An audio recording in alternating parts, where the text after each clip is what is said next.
मेरे अजीज़ों 1990 में मैंने सोचा कि मैं पाकिस्तान से बाहर जाऊं और मैं जाकर खूब पैसे कमाऊं और पैसे कमाकर फिर मैं अपनी ज़िंदगी बनाऊं, फिर मैं शादी करूं और कारोबार करूं।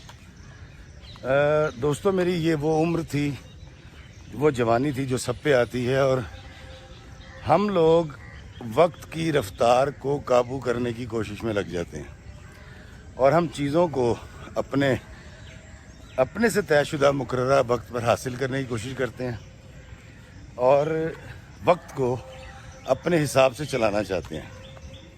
तो इस सिलसिले में दोस्तों मैंने यूके का जो है वो इंतखाब किया और मैंने और मेरे एक दोस्त थे, हमने कुछ डॉक्यूमेंट्स बनाए जो थे हमारे पास और एक फ़ाइल बनाई और वीज़ा अप्लाई कर दिया।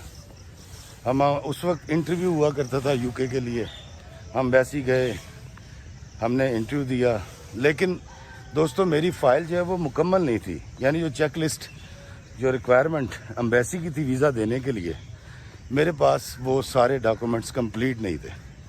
उसमें से 2-3 शॉर्ट थे। मिसाल के तौर पे मेरा बिज़नेस का कोई डॉक्यूमेंट नहीं था क्योंकि मैं बिज़नेसमैन नहीं था और टैक्स के डॉक्यूमेंट्स नहीं थे मेरे पास।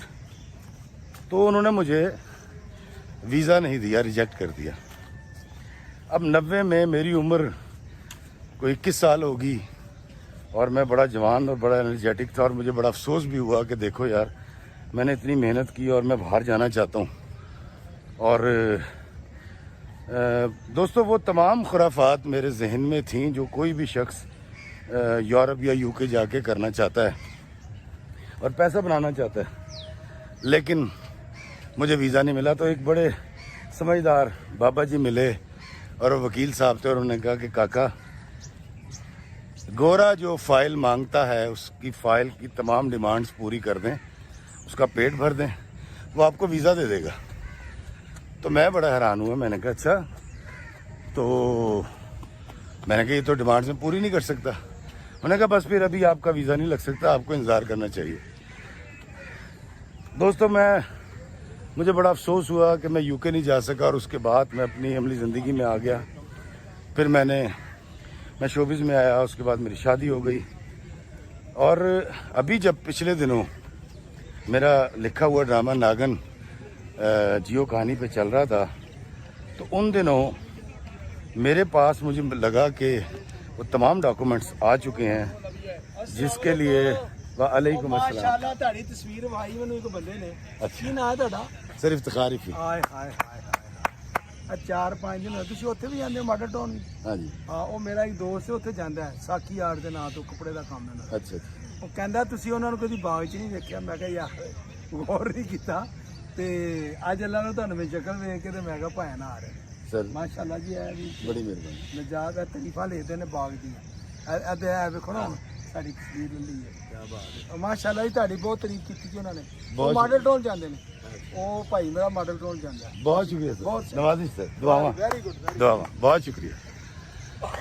तो दोस्तों ये वो दोस्त हैं जो मुझे मिल जाते हैं और मैं इनको जानता नहीं हूँ, लेकिन ये मुझे स्क्रीन से जानते हैं और वीडियोस देखते हैं। शायद वो उसी का तस्करा कर रहे थे, अल्लाह ताला इनको सलामत रखे। तो दोस्तों मैंने वीज़ा अप्लाई किया यूके का।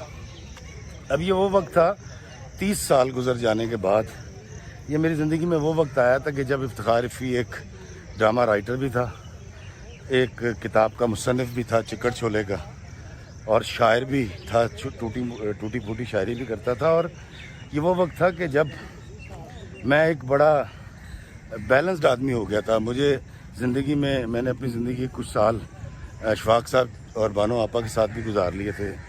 मेरे अंदर तब्दीली आ चुकी थी, ठहराव आ चुका था और मैं ज़हनी तौर पर बड़ा जो है मजबूत हो चुका था। वालेकुम अस्सलाम। तो दोस्तों मैं यूके गया और यूके एम्बेसी गया और मैंने वीज़ा अप्लाई किया और ठग करके मेरा वीज़ा लग गया। पहली बात तो मुझे उन वकील साहब की, उन बाबा जी की समझ आई कि काका जब वीज़ा लेना है ना तो एम्बेसी दे एम्बेसडर दे डॉक्यूमेंट्स जेडे मतलूबा ने वो पूरे कर दे, तेरा वीज़ा लग जाएगा। دوستوں میں گیا, میری کتاب چکر چولے کی وزیر آئی ہوئی. جب واپس آیا تو میں نے UK یاترا لکھی جو کہ ایک سفر نامہ تھا, اور پھر میں وہ لے کر گیا. تو اس بار فروری میں جب دوبارہ میں نے ویزا اپلائی کیا, مجھے پھر ویزا مل گیا. تو میں گیا تو وہاں ہمارے ایک دوست ہیں نوید شاہ جی, وہ مجھے لے گئے بری اپنے گھر. بڑے پیارے انسان ہیں. بری ایک چھوٹا سا شہر ہے, قصبہ ہے بڑا خوبصورت سا, جو مانچسٹر کے قریب ہے. تو میں نوید شاہ جی صاحب کے گھر چلا گیا, اور وہاں ہم گھومنے پھرنے نکلے. تو نوید شاہ جی کے ساتھ میں جا رہا تھا, تو راستے میں لکھا ہوا تھا جناح ڈے کیئر سینٹر. تو میں بڑا حیران ہوا, اور میں نے ان سے کہا, میں کہا نوید بھائی یہ کیا ہے؟ تو شاہ جی نے کہا کہ جو بوڑھے لوگ ہوتے ہیں وہ سارا دن یہاں گزارتے ہیں, اور رات کو اپنے گھروں کو چلے جاتے ہیں. ان کو چائے ملتی ہے, گیمز کھیلتے ہیں, گپیں لگاتے ہیں, ریٹائرڈ لوگ. میں کہا میں نوید بھائی ان سے ملنا چاہتا ہوں. نوید شاہ جی مجھے اندر لے گئے, اور جب ہم اندر گئے تو وہاں بہت سارے 60 سال سے اوپر کی عمر کے بہت سارے لوگ تھے, اور وہ آپس میں تاش کھیل رہے تھے. کوئی کیرم کھیل رہا تھا, کوئی سائڈ پہ دعا کر رہا تھا, کوئی کیونکہ ظہر کا وقت تھا, کوئی نماز پڑھ رہا تھا. تو مختلف ایکٹیویٹیز وہ لوگ کر رہے تھے. تو میں نے ان سے کہا میں آپ سے بات کرنا چاہتا ہوں, اور میں نے وہاں کئی لوگوں سے بات کی, اور تقریباً سب نے یہی بتایا کہ یار ہم یہاں آئے تھے, اور جیسے تیسے کر کے ڈنکی مار کے جھوٹ سچ بول کے, اور ہم نے بڑا کمایا اور پچھلوں کو بہت رجایا. لیکن اب آ کر ہمارے ساتھ یہ ہوا کہ ہم جو پیچھے بھیجتے رہے پیسے وہ بھی نہیں رہے, اور جو یہاں کچھ ہمارے پاس ہے وہ اتنا نہیں ہے کہ ہم بہت اچھی زندگی گزار سکیں. تو وہاں ایک صاحب سے میری ملاقات ہوئی جن کا نام محسن تھا. تو میں نے محسن صاحب سے پوچھا, میں نے کہا محسن صاحب آپ بتائیں آپ کی کیا کہانی ہے. تو محسن صاحب نے مجھے کہا کہ میں ڈنکی مار کے یورپ کے راستے آج سے 50 سال تقریباً 45 سال پہلے UK آیا تھا, اور کہتے میں نے یہاں آ کر زندگی کی وہ تمام خرافات کی, وہ سارے شرعی عیب کیے جو میں کر سکتا تھا. اور اس کے بعد ہوا یہ کہ میں جب ادھیڑ عمری کو پہنچا تو میں نے سوچا میں شادی کر لوں. میں پاکستان آیا, پاکستان آ کر میں نے جب رشتے کی بات کی تو میری عمر کہتے اس وقت 40 کے قریب تھی, اور مجھے بڑے آرام سے ایک 19 سال کی لڑکی کا رشتہ مل گیا, اور بڑی خوبصورت بھی تھی اور بڑی پڑھی لکھی بھی تھی. میں اس کو شادی کر کے یہاں لے آیا. جب یہاں آیا تو اللہ تعالیٰ نے مجھے بیٹا عطا فرمایا, اور کہتا میں بڑا خوش ہوا کہ اللہ تعالیٰ نے کرم نوازی کر دی. اور کہتے پھر ایک دن میری بیوی نے اس کو پتہ نہیں کیا ہوا, اس نے مجھے کہا جی کہ آپ مجھے ڈائیورس دے دیں, میں آپ کے ساتھ نہیں رہنا چاہتی. اور الٹیمیٹلی کیونکہ وہاں کا قانون ایسا تو مجھے اپنی بیوی کو ڈائیورس دینی پڑی, اور بیٹا میرے پاس رہ گیا.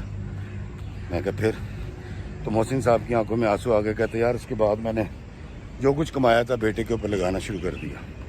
اس کو میں نے پڑھایا لکھایا اچھی یونیورسٹیز میں, اور الٹیمیٹلی وہ انجینئر بن گیا, اور امریکہ کی ایک بہت بڑی کمپنی میں آج کل جاب کرتا ہے.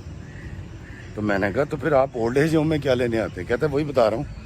کہتے ہوا یہ کہ میں نے اپنے بیٹے کی شادی کی, اور شادی کے بعد جس لڑکی کو میں لایا بیاہ کر, وہ تھی تو پاکستانی فیملی لیکن وہ یہاں پیدا ہوئی تھی.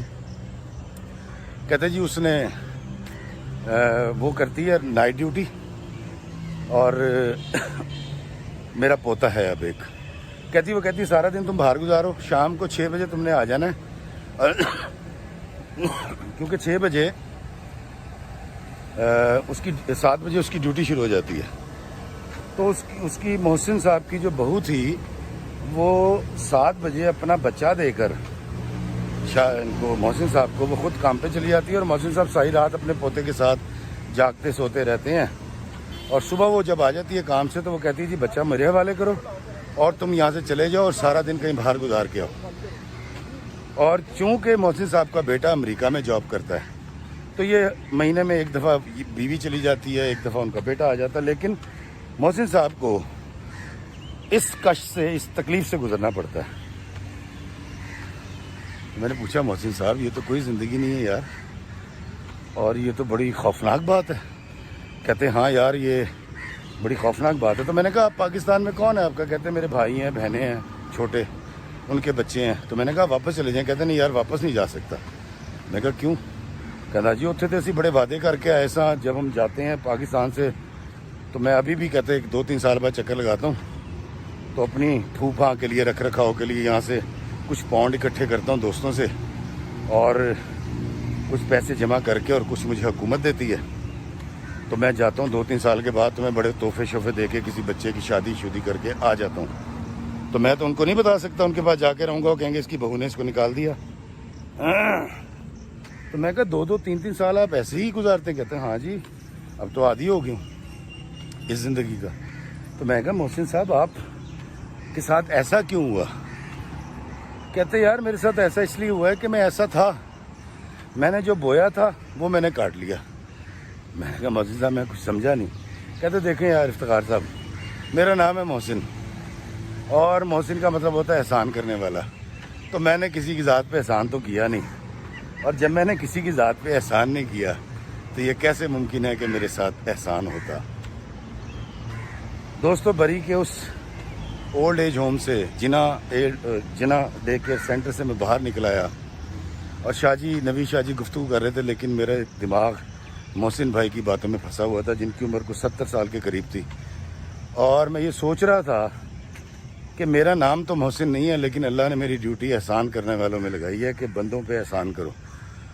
और फिर मुझे उस बूढ़े वकील बाबा जी की बात याद आ गई कि जिन्होंने मुझे कहा था कि ब्रिटिश एम्बेसी के डॉक्यूमेंट्स की फ़ाइल जो है उसकी रिक्वायरमेंट पूरी कर दो, वो तुम्हें वीज़ा दे देंगे, और ऐसा ही हुआ।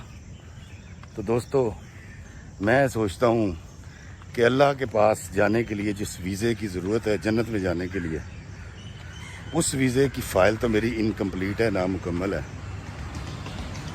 तो ये कैसे मुमकिन है कि अल्लाह ताला मुझे अपनी उस जन्नत में दाखिले का वीज़ा दे देगा जिसके डॉक्यूमेंट्स मैंने अभी तक कंप्लीट नहीं किए।